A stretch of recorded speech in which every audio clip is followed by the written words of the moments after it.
Michael, are you happy for me just to do a quick introduction? Yeah, that's perfectly fine by me. Is the format we're going to do is that we're going to talk about 3 different separate products. You're doing like big brands like Facebook and IP, if I recall correctly. Kit was going to look at board games, and then I'll do a third one, or do we want to discuss everything based around just one sort of product?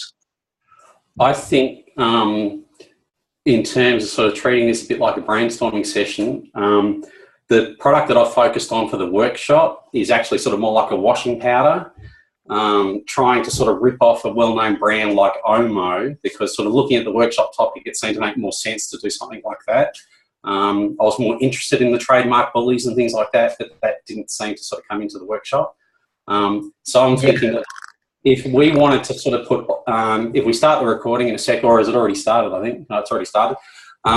If we want to sort of put our workshop topics on the table, then we can ask if anyone else wants to throw in some input in terms of products that they've either sourced or sort of what they would like to sort of bring to the table, if anything.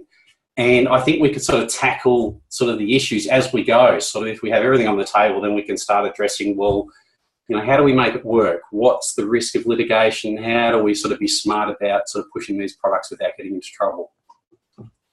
Okay, yeah, I'm really happy to do that because I've taken a similar approach to you in that I've picked coffee.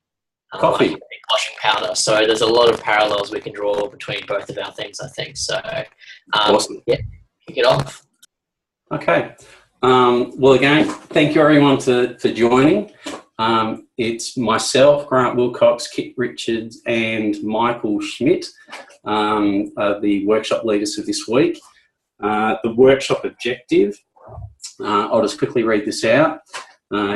It's obviously the topic is applying market leverage, and the objective is you are the legal advisors to a product development team that are launching a new product in a volatile market. You need to leverage existing brand identities in a way that does not make your company vulnerable to litigation. And I just wanted to open it up to everyone. Are there any sort of initial comments? Is there anything you've heard that I'm going to sort of tackle washing powder, Kit's going to tackle board games, Michael's going to tackle coffee. Has anyone else got any sort of products or anything that they wanted to sort of discuss?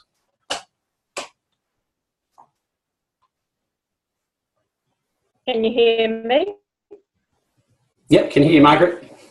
Yeah, I was just looking at something like a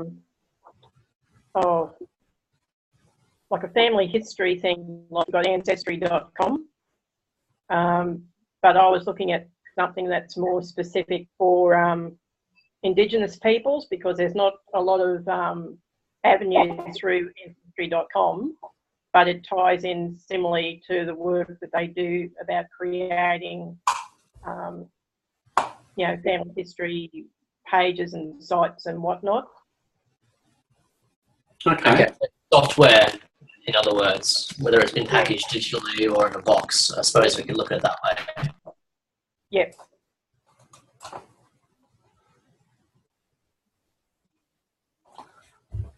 Margaret, if you were to launch sort of a product like that, a website like that, a service like that, what sort of issues do you think you would come across in terms of competition? How would you leverage that against another product? And do you have another product in mind, like Ancestry.com, I think is one of the ones that gets thrown around a lot?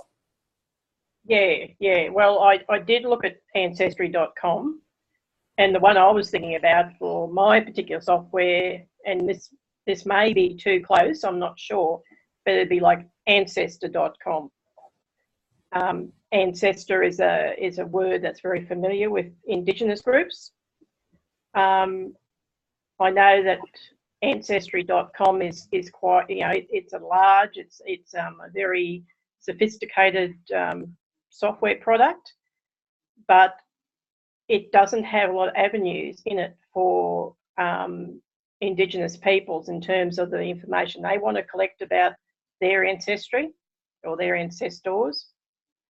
So in some ways, it would leverage off what Ancestry.com does, but that company may well be interested enough to look at what it is that I wanted to do in terms of the broadening of the base that they currently have, which to me it's not it doesn't have all of the mechanisms it needs to have to include a population of people. Okay, so we just take a little back step, because this week we're looking at trademarks and brand recognition and about leveraging whatever product we want to enter into the market. So Kit just put out there, what similarities did you find between what product you're proposing and the ancestry that's out there right now? What similarities are there between, and we're talking in terms of, I suppose, packaging as well, and if it's pieces of software and it's on the internet, what colours, what shapes, what is there a risk of your proposed ancestry being misinterpreted as an ancestry.com and inadvertently infringing on somebody's trademark? So we're looking at basically trademarks more than substance this week, because if I just quickly just go back to what this week is all about. So other weeks we've talked about patenting something, creating something. These elements, these pieces of property are about protecting somebody's creation from somebody else ripping it off. As you would have noticed in the notes, Scott was talking about this week as almost like pseudo intellectual property. It's not quite property in a sense. When it comes to things like trademark, what we're looking at instead of actually a piece of creation is something that a business registers, which restrains somebody else, I suppose, trading off their goodwill. So in your scenario, if we're talking about releasing Ancestry.com, are we looking at a potential liability here of somebody, of you trading off somebody else's goodwill? So I suppose if we could focus on that sort of part. Yeah, I guess in terms of trademarks, I think most people are familiar with the little logo that Ancestry.com does use. They're like leaves or branches. And what I was looking at was something that was more distinctly identifiable. Could be something like boomerangs crossed or whatever that are recognisable by Indigenous people. So okay. I did look at what it was Ancestry puts out and what they've trademarked as like their logo, if you like, that identifies who they are, and take that and adapt that to something that's okay. Yeah, so no, I'm just looking at what Kit's got here. I think what Margaret raises the potential for sound to be covered under trademarks, which is certainly still open for discussion in the legal area. But I think if we're more narrow in our research towards branding and business names this week, and I think that's probably a good point there, Kit. And we'll just go back to what Scott said there. And dating services, the way Tinder leverages off Grindr and Growler, very different target groups. So Scott's basically gently nudging us back to the purpose of this evening, which is we're looking at how do we leverage off what the market already has in place without going across that little line there that brings us into trademark infringement. So we'll come back to Grant, because Grant, you've prepared some interesting material there. So do you want to talk about what you've got? Yeah, thanks, Michael. What I'll do is, we did a test of this last week. I'll try and share my desktop. I can't even remember where it is now. Share screen, there it is, right in front of me. Desktop.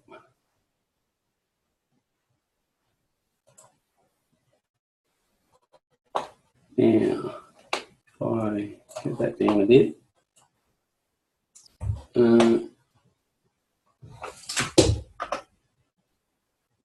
Right. Bear with me, I'm going to have to stop for a sec because the file I had open is now not showing. So bear with me a second, it won't come up with the down the bottom.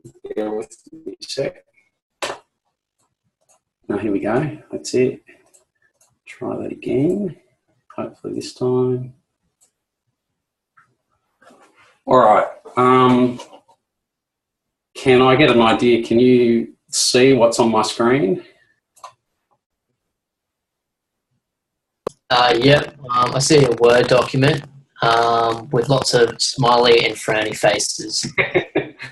All right.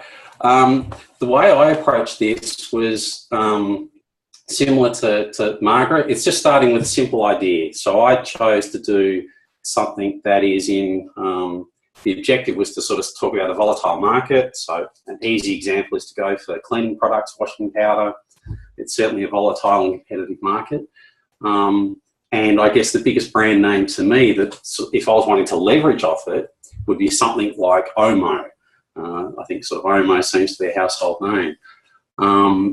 And so the tactic that after reading some cases, particularly the Aldi stores, one of the Aldi stores cases, that was where they were sort of ripping off sort of the Twisties product.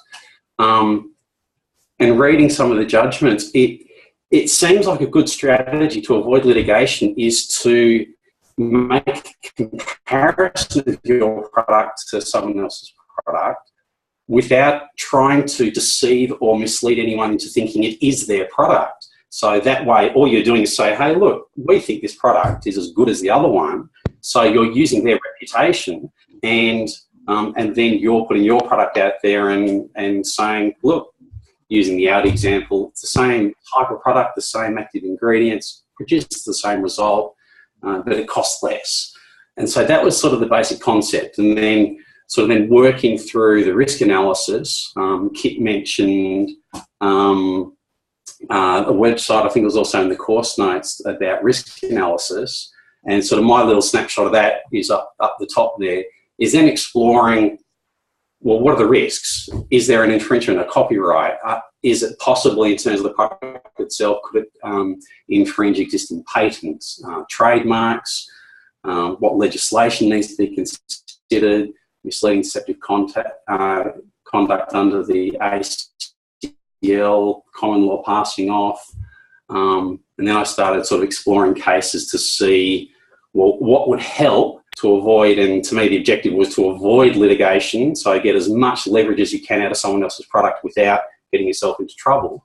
And so then that's the map that I started coming up with in terms of exploring it. So this is not a finished product, this is just the brainstorming, and this is where you know, I'm very keen to get input from everyone in terms of, well, what risks do we need to explore? And how do we approach it so that we don't get ourselves into trouble? How do we maximise that leverage, cutting as close to sort of ripping off someone else's product without actually ripping it off?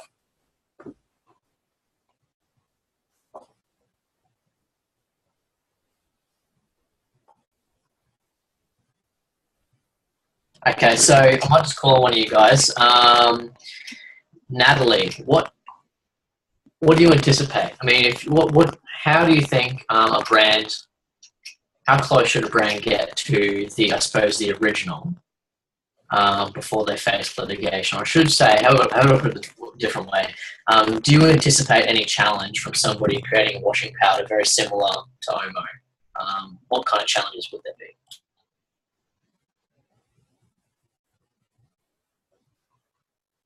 Okay, not Natalie, anybody else?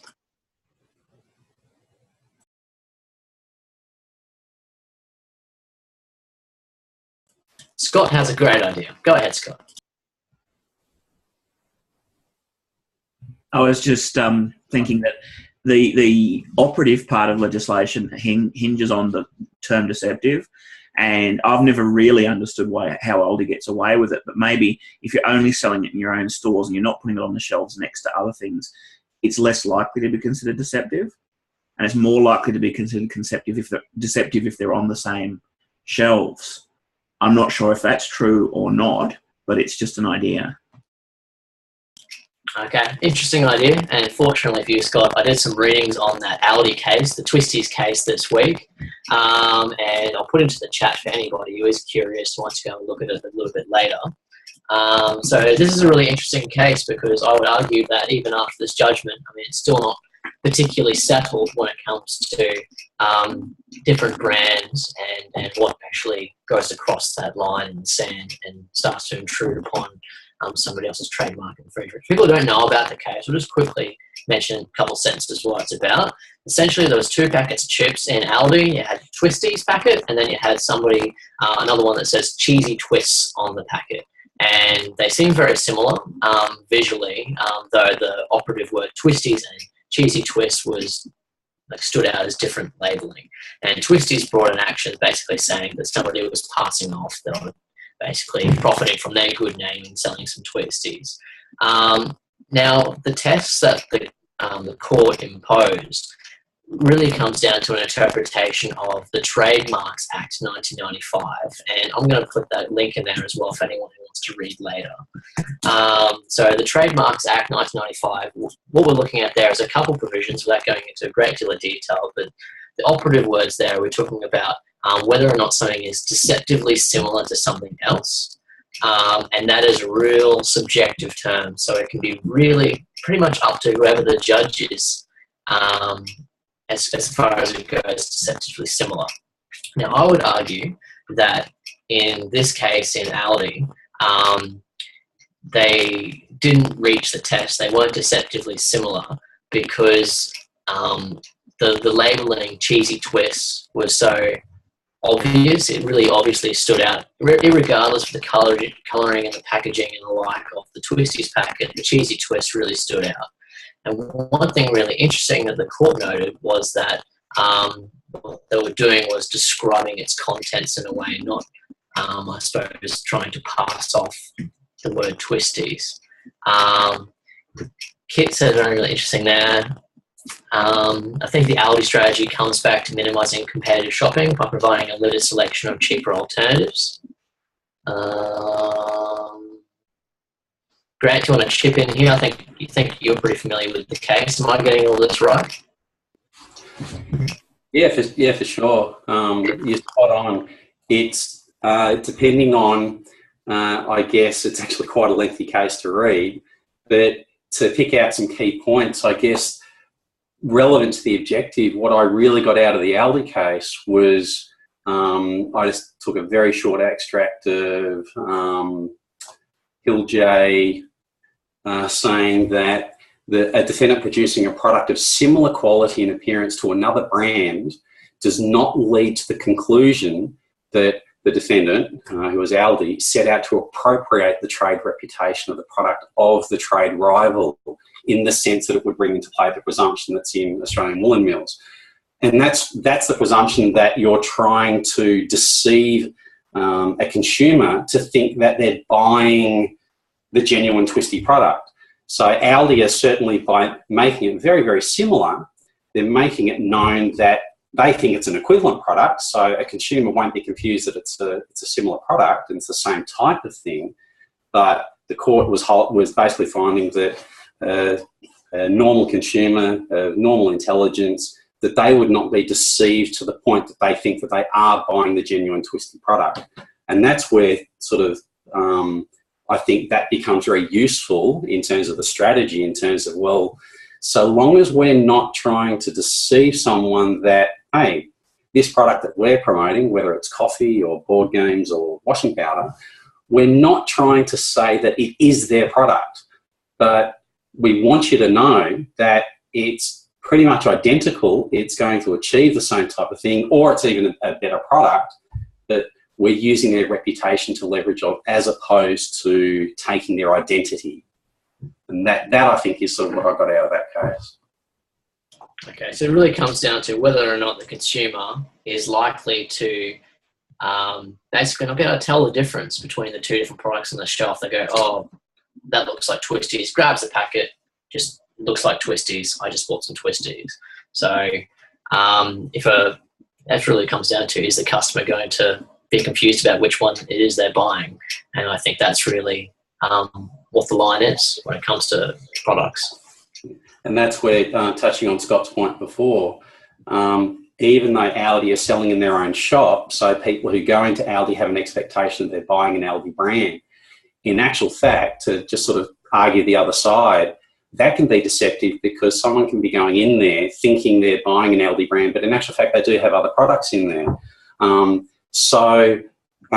What the court was suggesting was that even within the same shop, so long as they're not, and I'm just going to take an example, say Arnott's Biscuits, if you have an aisle space or a position on the shelf where you have a whole range of Arnott's products, and then right in the middle of that, you put your Aldi product that looks very similar, well, then you would be misleading a consumer to think that they were buying a genuine sort of Arnott's product. So long as it's separated and you're making it clear that it's a like product, but it is not the product, that seems to be, I guess, the limit that the court was placing sort of on people who are doing that. There's an interesting question here of who the consumer is and how smart the consumer is, which opens interesting things in terms of the judge's own values as to how, I guess, stupid they think consumers are.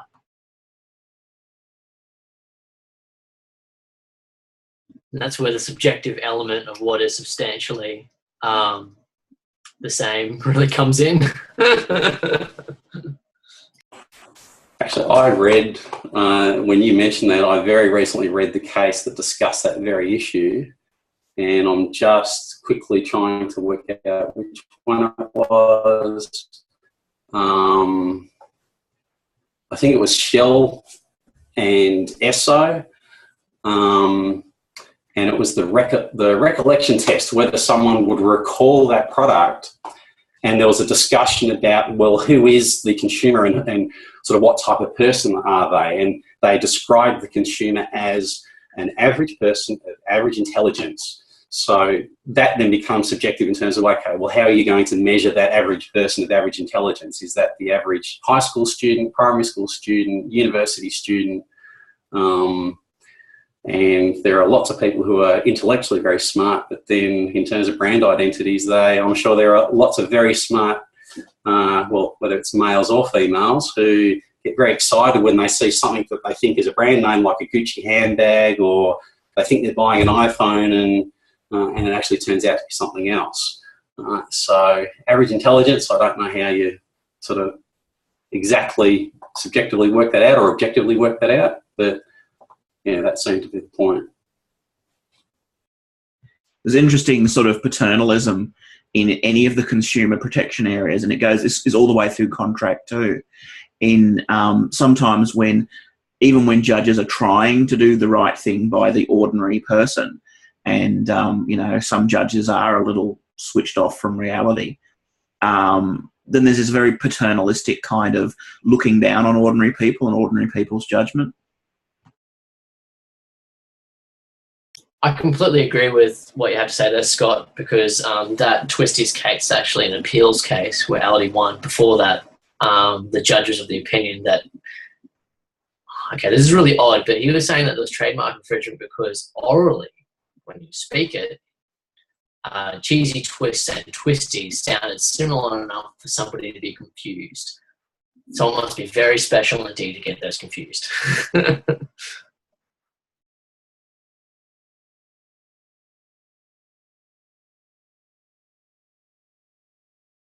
It's a good point on the L'Oreal case too.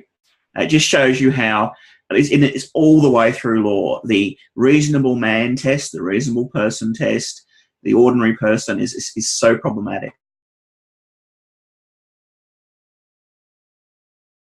The Topshop, is it Topshop, the case with Rihanna? I think that's a passing off case. I think I remember from about a year ago, where using Rihanna's image on T-shirts and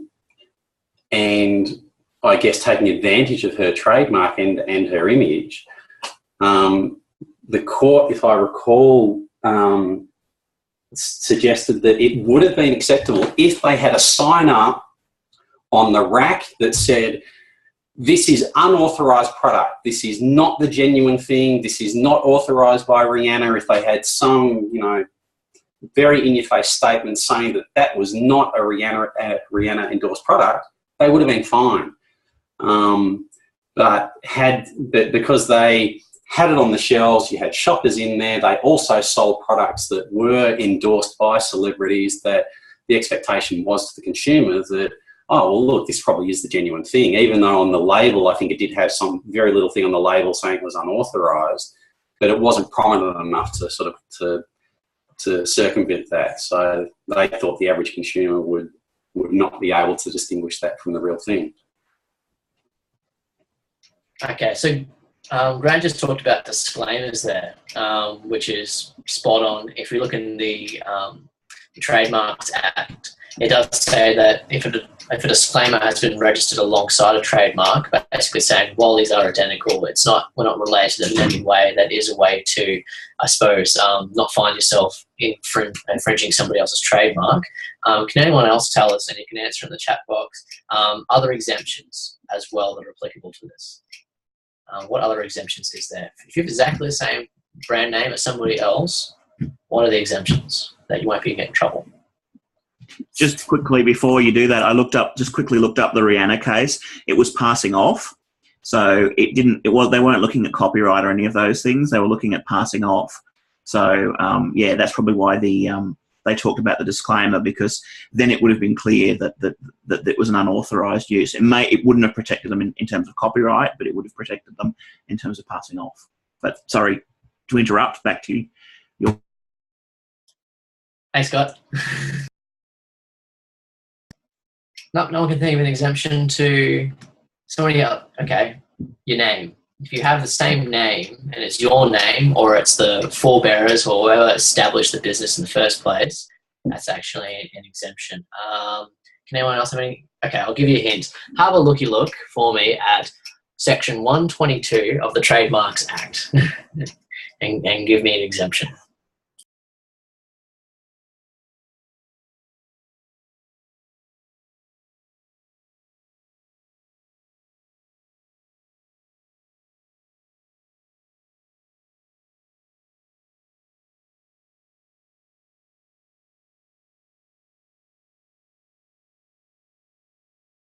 Okay. All right. So what do you do, Scott? You just call on people, or you just tell them the answer? You can throw an example, Michael. Okay. All right. Now it's back on me. Awesome. Okay. Sorry, I'm not familiar with that specific section of the Act, and I haven't got it in front of me. Oh, thank you, Brendan. Is it generic? Is actually a really big part of the notes this week. Is basically a generic item. The title of it is a generic. Did anybody have the chance to have a look at that Wikipedia page where it talked about how some things have become generic through overuse and courts have declared them that, like aspirin, but some things which we would think are generic are actually still registered. I'll copy and paste that link in actually if I can find it for you.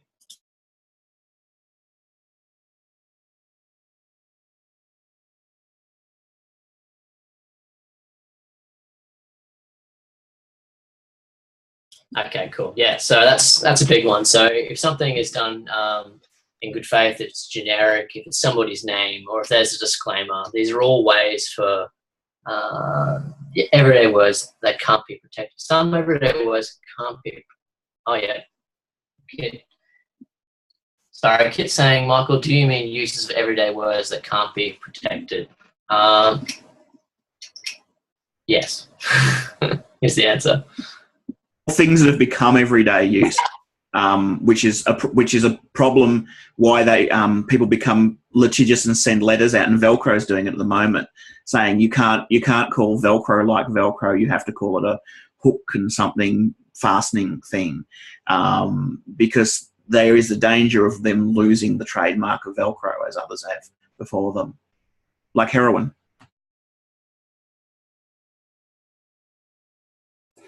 In terms of everyday words, it's interesting to look at the situation with Apple.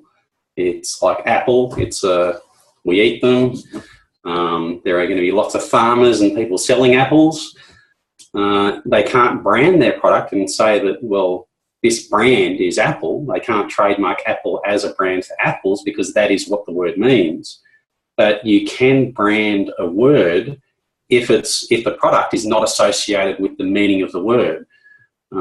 So that's where I guess it becomes a very fine line again to try and work out, well, you can in fact trademark everyday words provided that your product is something different to the actual meaning of it.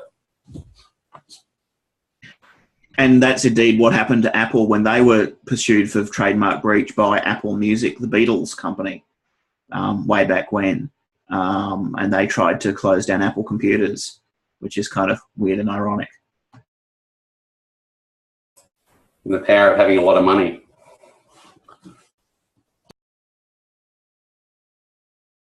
I'm pretty sure they just ended up buying them out, didn't they? Yeah, or just outlasting them. But at the time when I think the litigation took place, Apple computers were run out of Steve Wozniak's garage. So Apple weren't the giants of commerce that they are now. I think this also makes a bit more sense of that sort of 1950s, 1960s, you spell clean with a K kind of branding, because you can't, if you've got a cleaning product that's spelt normally, it's not trademarkable. But if you call it Mr. Clean with a K, it becomes trademarkable. So a lot of the kind of dorky advertising stuff from the past, you can kind of see it's been shaped by trademark law. Yeah, on the subject of Apple, I think it's really interesting that the Apple Watch that they recently released online only, they haven't written the word Apple. They've just written the word watch, and they've put the little logo in the front, and that's become their trademark. So I don't think they can trademark the word watch. But or watches. The way that yeah, exactly. Particularly because it is a watch. But I think it's really interesting how they've taken a symbol and made that part of the word, which I suppose is something you might see more frequently now. And I think part of the risk strategies too is not just in terms of, and we look at a little bit more this next week, not just in terms of people chasing you, but it's also controlling the marketplace and stopping other people. And I think to an extent, part of your risk strategy is knowing there are going to be knockoffs, particularly if you're going to have a high status product, and being able to say, okay, we know there's going to be a huge number of knockoffs in the market, but we accept that as part of the risk.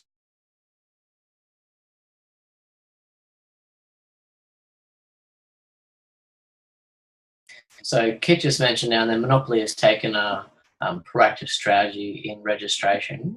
Could you tell us a bit more about that, please, Kit?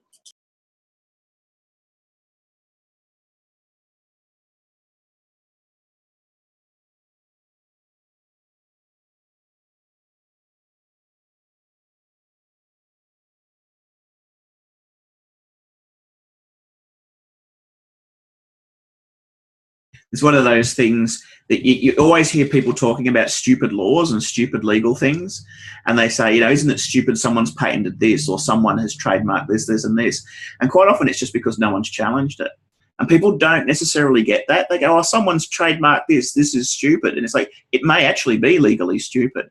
But until someone actually challenges it and there's actually a determination, the registration process doesn't necessarily know whether something's stupid or not. So you're always hearing sort of folk stories and things of people saying, I heard that someone trademarked this or trademarked that, and isn't that stupid?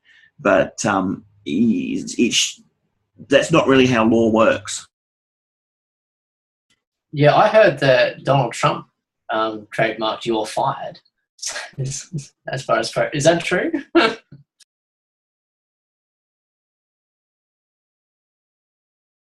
Again, it depends on the context in which you're going to use it, really, and the context within which you trademark it. Again, and again, it's popped up again in the NEAM things we looked at a few weeks ago. People, because they don't really understand the law and they don't understand how it operates, they think that, if someone trademarks something, I can't use it anymore. Like, oh, I can't eat an apple anymore because Apple computers have trademarked apples. But, it's just not how it actually works in reality. It's like when you look at Kit's example of monopoly. Monopoly is a word. It describes it's a descriptive word in terms of a practice, in terms of having a monopoly or monopolising something, and yet it's being registered as a trademark because it has a use that is different to the meaning of the word. So it's interesting that you can, and in fact, when I first started looking at this, I thought that there had to be sort of more than just the single word. But then monopoly is an example that, and Apple is the example that that's not the case. You can, trademark an individual word so long as its purpose and use is different to the meaning of the word.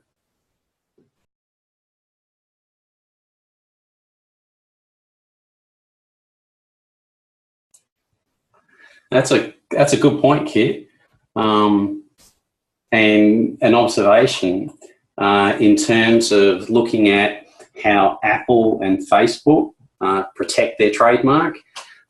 They send a lot of threatening letters to people to remove the name from either a proposed trademark or from advertising or even sort of on websites.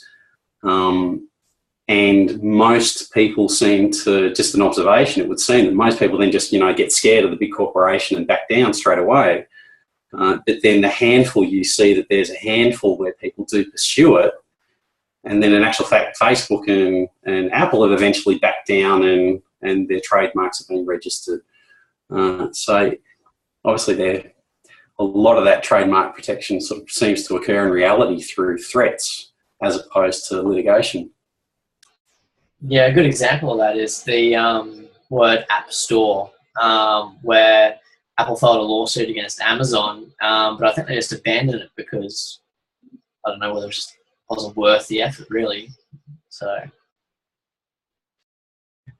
there's also, there's also the interesting factor that inside an organisation, there are people who are making or breaking their own careers in terms of strategy. So, there's someone who thinks that by advising Apple to pursue Amazon, that's going to be their career maker. And they don't really necessarily thought it through or understand it, but they think they're going to make their career on it. And then it may not be the case. They may end up torpedoing themselves because then it turns out they don't have a leg to stand on. So it is interesting that people think about law in terms of binaries. It's illegal or it's legal, and law in a very certain kind of way. And I think one of the hardest things that you get as learning about law is to realise just how grey all the grey areas are, but then to develop a professional strategy to go forward and say, okay, well, how do we deal with this? We can't come up with easy answers, but how do we deal with the uncertainty?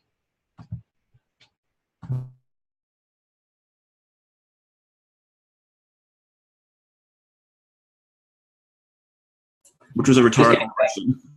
Sorry. Just getting back to sort of the workshop objective, in terms of strategy to minimise the risk of litigation, I guess as a starting point, we're talking about, I guess, a risk assessment and examining the relevant pieces of legislation that would be applicable, and trying to marry that up potentially, I guess, with cases that may have similar facts. Situation using, if you're going to, if you wanted to promote a coffee, you'd probably have a look at one of the US Starbucks cases. I think Starbucks have had a bit of litigation in terms of people using that phrasing. Is that right, Michael? Because you mentioned you were looking at coffee. Yeah. So I was I suppose for my tutorial, I think we've kind of got our own little conversation tangent here, but I suppose I planned on having our hypothetical company coming to us with what we call Quick Cafe instead of like Next Cafe, and they basically were looking for advice on how similar they could make their product to big brands like Next Cafe before they cross that line and start infringing. How close could they get to leveraging it? Because that's what I looked at. So I've known about the Starbucks case. Sorry.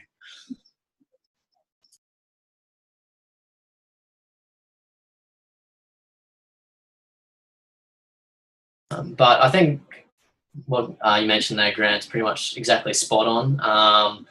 That's the formula I use as well.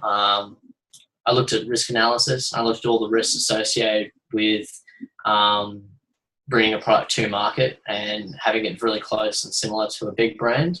And I looked at other laws associated with it in addition to the Trademarks Act. But as this is a discussion, let's throw it to the group. And if we were to do a risk assessment right now, you can just spitball out there. What risks would you think is associated with sending a product out for the first time?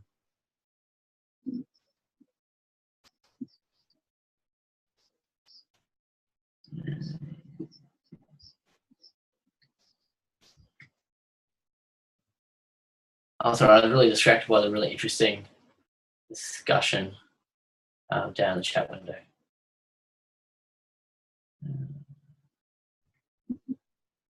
Delays in launching due to injunctions.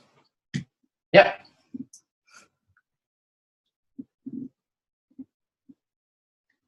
Kip posed the question, would you prefer to launch a unique product as opposed to something that's substantially similar?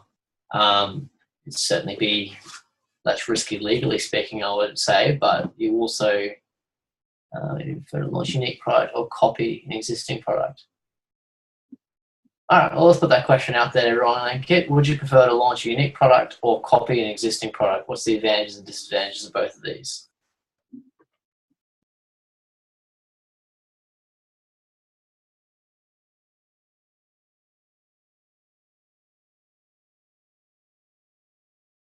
What do you mean by that, Scott? Risk-adverse behaviour. I mean, our idea of entrepreneurism is often vested in terms of this romantic idea of originality. And the idea is if you're going to make $1 million, you come up with an original idea. But the way business does tend to work, and you can see this the way Hollywood works, is you just copy something that you know has made money before. And you see a risk-averse market where you could try something different. But most of the time, people just prefer to go for something that's similar to something someone else has done that's been successful before. Yeah, I completely agree. I went and saw the new Avengers movie on the weekend, and I came back loving the movie. But then I complained to my friends for a while and basically said, I have not seen an original movie idea that's been a real big blockbuster in years. They are just the same stuff over and over again. What are we on, like the 14th Superman movie, another Spider-Man movie coming up based on comic books and the rest of it. Nothing new under the sun. A lot of it's to do with having investors and the way the market works and the way particularly the stock market works. We've actually created an environment that we like to talk about the Edisons, and we like to hold them up as being, these are the kind of entrepreneurs we'd like. But we actually punish those sorts of people who take risks because Edison had a huge number of failures as well. And we actually, we have boards of directors, we have investors who pull money out as soon as they see risk. And we actually see markets homogenizing because of this kind of averse behavior. So it's a comparison between the risk of launching a new product and trying to gain your own brand recognition without anything else to leverage off, which in terms of time, expense, reputation, resource, that in terms of risk is an enormous commercial risk, as opposed to launching off someone else's brand identity cautiously, but then you risk the prospect of litigation or having your brand taken away. So it's just putting them both on the table and then working out your risk strategy to say, well, this one is worth the risk, the potential returns are better or worse, or can I invest for 10 years in trying to get brand recognition on a completely unique product versus going into an established market and trying to do it better. And sort of what I think that's a little bit like even the concept of copyright. Copyright was designed to encourage creativity for people to develop and expand on ideas. So it's sort of almost like continuous improvement. That may be a little bit simplistic, but then it's almost applying that strategy in a trademark environment. It's trying to to either do it better, smarter, whatever the case may be. But it's an ongoing evolution.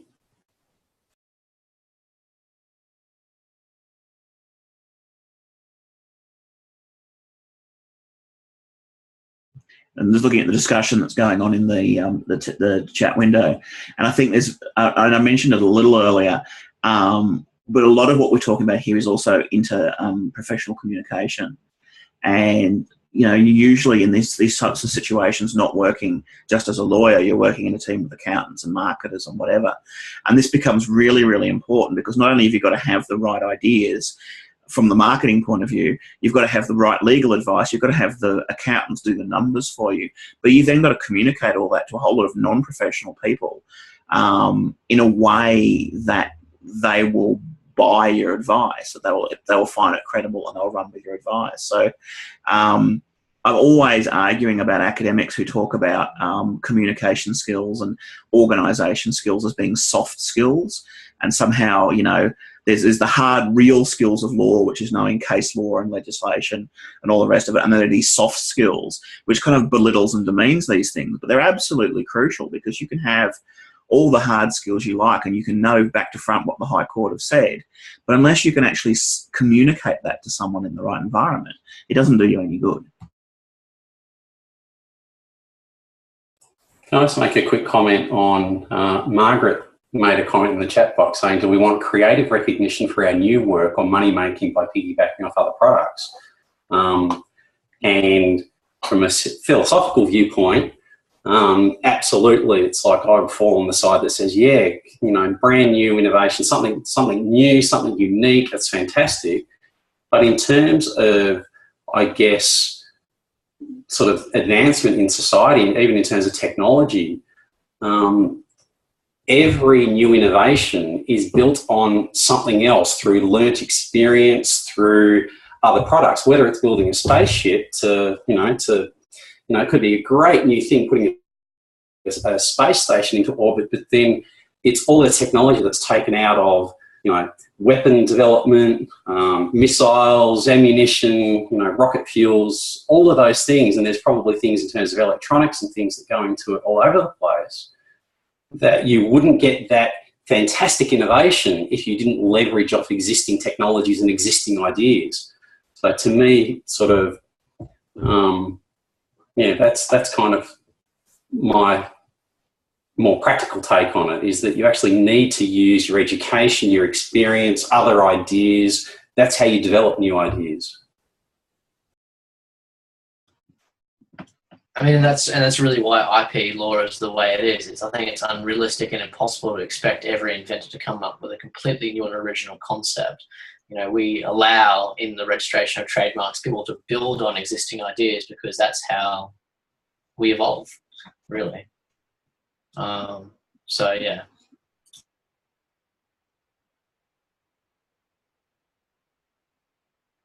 Is there anything else you want us to go into tonight, Scott, before we run out of time in regards to this topic?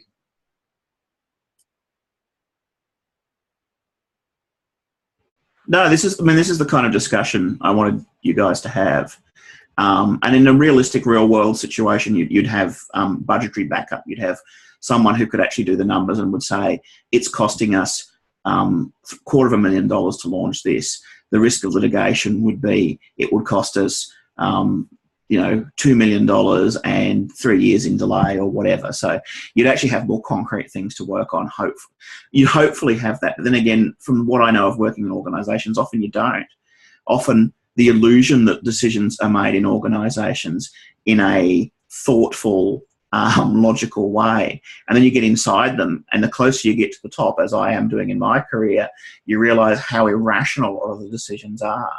That little decisions that someone at the bottom of an organisation has to justify and write 10 pages on, and which pen they're going to buy at Officeworks, are carefully regulated and there's a bureaucratic system. And then you have universities that go and buy, and this is not our university, but they do things like just buy a new campus on a whim, and they'll spend, $50 million buying a campus overseas because someone had a holiday there and thought it was a great idea.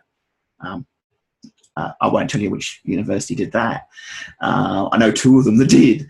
So yeah, and I think it's probably a truth in all organisations that the junior people go through this careful process of creating these pictures, looking at the legal risks, analysing them, and then you just got it goes up the chain. You've got no idea how or why the decisions were made. And sometimes it's just because someone on the board liked you or didn't like you, or they're having a fight with someone else. But that's not to say that this stuff isn't still important. And professionally, it's very important to have mastery of all those skills together. Yeah, as I said at the beginning, this approach sometimes alienates people who just want to say, well, what's the law? Tell me what the law is. I want to, in black and white, have this laid out what the law is. And textbooks try to do that. But again, I think being able to live with uncertainty is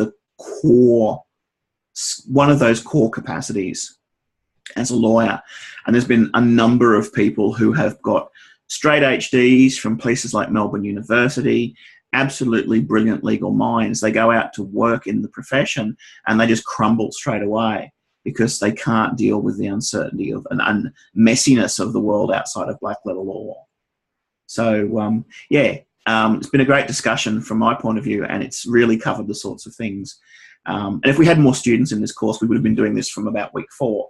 So it's kind of weird that we're kind of getting into this sort of group discussion this late, but that's because of the small numbers in this unit. So I'm happy. That's the short version. I'm happy. I'm sure Grant and Kit are happy too, as well as me.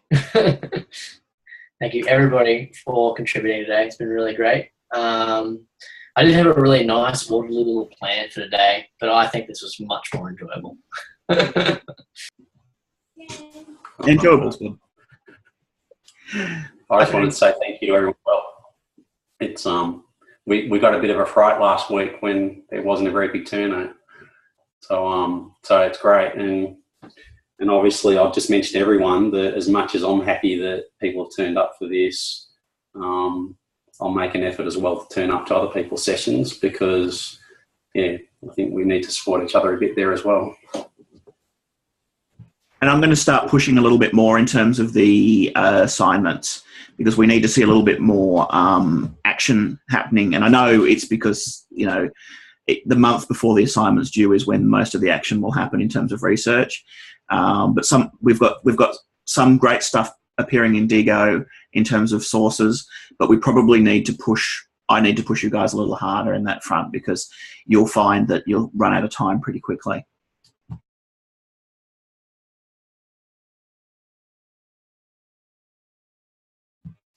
Okay, so that's it for me for tonight. Unless anyone else has any questions they want to raise, I'm going to stop recording now.